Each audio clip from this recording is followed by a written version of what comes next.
Well, Super Bowl 60 is this Sunday, and while your favorite team may not have made it to the big stage, the big game brings out the ultimate excitement for all football fans. Now, it's also a time where food is top of mind for those enjoying those festivities.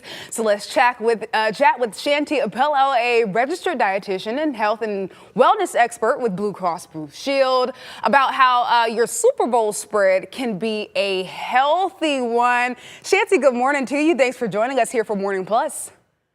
Good morning. Thanks for having me. Okay, so I see that you do have a spread right there in front of you. We're going to talk about it, but let's talk about, the typical spread can include, your game day classics, all the wings, fried sauces. I know that anytime. Sorry. I know that anytime I've been to a big game party, we see lots of fried foods, right? From the chips to deep fried kind of appetizers. We also see lots of dips. Of course, we're going to see things like burgers, hot dogs, and lots of sweets. So I think something that is important is that we can have all the things that we love, but we can think about our portions and then sometimes make a few swaps just to reduce the caloric intake and just set us up for success because, you can't make the healthy choice if it's not available to you. And I like when you say that it needs to be available. And for me, I need to see it, when it's out of sight, out of mind. So you would say that if you have those healthier options, you want to put them out on the spread during your spread so that, you can have them.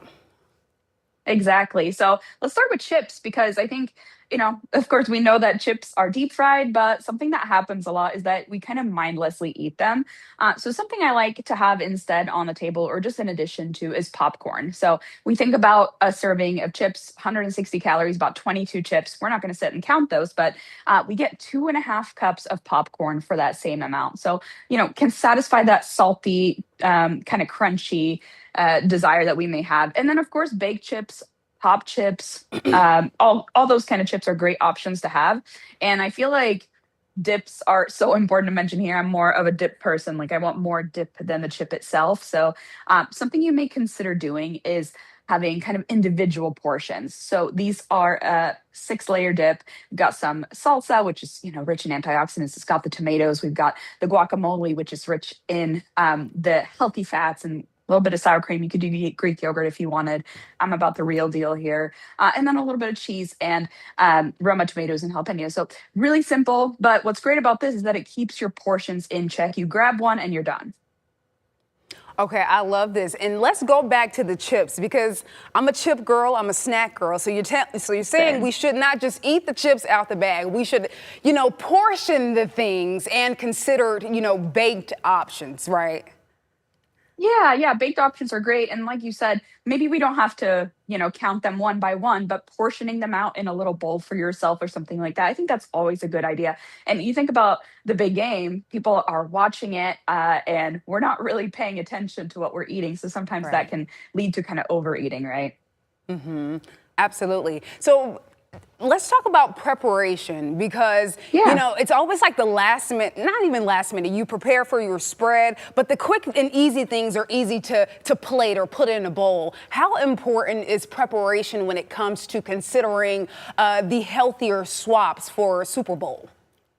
I don't think it has to be too complicated. So something I've made here on the table are these burger skewers. I mentioned burgers are so top of mind for a lot of people. And so if you want the taste of a burger without all of the, really the large portion, these skewers are a great idea. So all I did prep wise for this was, toast up some sourdough, few burger bites, and then skewered them with a little bit of cheese and tomato and pickle. So this you can serve with some ketchup. I think anytime that we make little bites, it's going to make things a lot simpler. And of course, you don't have to get things that are that you have to make yourself, right? So I have a fruit platter here. I think it's always a good idea to have fruits and vegetables available. That way people can fill, half of their plate up with those things. And we're not only eating the sweets that have all the sugar, all the fat, but this is a great option. And like when it's pre-purchased, of course, it comes with a price tag, but sometimes they can cut down on that prep.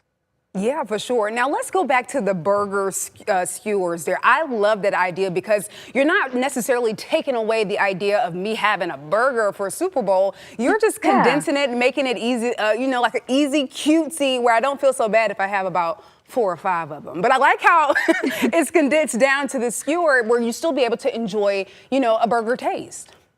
Yeah, and I think so many people have New Year's resolutions top of mind, and I'm one of those dietitians who deeply believes that we should have everything that we love because when we uh, cut, too much, when we restrict too much, it can backfire on us later. So if you love burgers, this is a great way to get a taste of it without overdoing it. If you're someone who struggles with portion control, I have another really fun idea that I want to demonstrate to you now.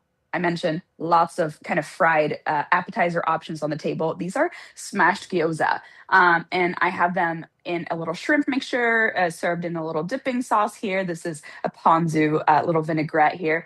These are absolutely delicious. And if you ever made gyoza before, it can be time consuming. You're like crimping them. You imagine like the old grandmothers in the kitchen, they're experts and they do it so fast. That's not a lot of people. So I've made a mixture of chopped up shrimp. We've got some green onion, lots of good spices in here. We've got garlic, ginger. I like to buy this Thai seasoning paste. And then I'm just putting it onto a wonton wrapper like this and just smashing it. Now, these will go on the pan about medium heat with a little bit of spray oil. And we get like a beautiful pan seared little appetizer. Again, small bites.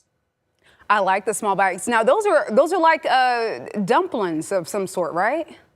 Exactly. Yeah, yeah, yeah. Okay. So, common in more Asian cultures. And so that's kind of the flavor profile we have going on here. Seen them a lot like Thai inspired. So lots of really fun flavors going on. And then I think something else worth mentioning on the sweet side is, of course, we've got, the fruit that I mentioned, but it can be a good idea to serve kind of small portions of cupcakes, mini cupcakes. Great again. But one thing that I think is really cute to do are these football chocolate dipped strawberries. Now, these are dipped in dark chocolate, about 60%. So we still get a few of the benefits from them, but they'll still melt. Dark chocolate, it's going to have a little bit of fiber antioxidants. Does that mean that we should, devour dark chocolate? Absolutely not. But it can be a good idea just to combine them with this. And so dip them in that, let them harden. And then for a little fun detail, see if I can do this backwards. Actually, I think my chocolate's hardened here a little bit too much, but just imagine putting these laces on here, right? Just making them a little bit football themed. I know that we all love a theme and making things a little bit more cutesy. Yeah, absolutely. So many great tips and things right there. I'm definitely keeping some in mind. I hope folks at home do the same as they can have a healthier Super Bowl spread this Super Bowl Sunday. Shanti, thank you so much for that. Now let's talk about the game on Sunday. The Seattle Seahawks and New England Patriots, they're going to face off this Sunday for Super Bowl 60 in California. That kickoff is at 6:30. You can watch the game on NBC or selected live stream platforms. Shanti, thank you so much for joining us. Have a great morning. Thank you. Likewise.